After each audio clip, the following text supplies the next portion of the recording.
ഇതൊരു വല്ലാത്ത മജ്‌ലിസാണ്. ഈ മജ്‌ലിസിൽ വന്നിറങ്ങുമ്പോഴേ അതിൻ്റെ അനുഭവം ഉണ്ടാവും. ഞാൻ എൻ്റെ ഉമ്മയോട് പറയാറുണ്ട്, മിക്കവാറും ഈ മജ്‌ലിസ് കഴിയുമ്പോഴൊക്കെ പറയാറുണ്ട്, ഇവിടെ വന്നിറങ്ങുമ്പോൾ ഒരു പ്രത്യേക ഒരു റാഹത്താണ്.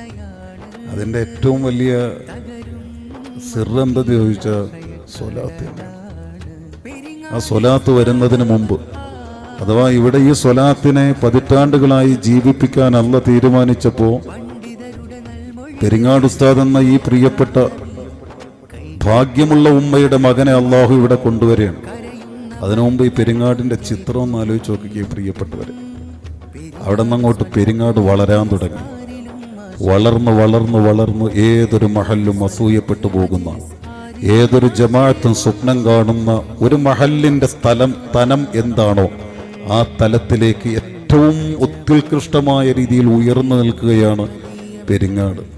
10,000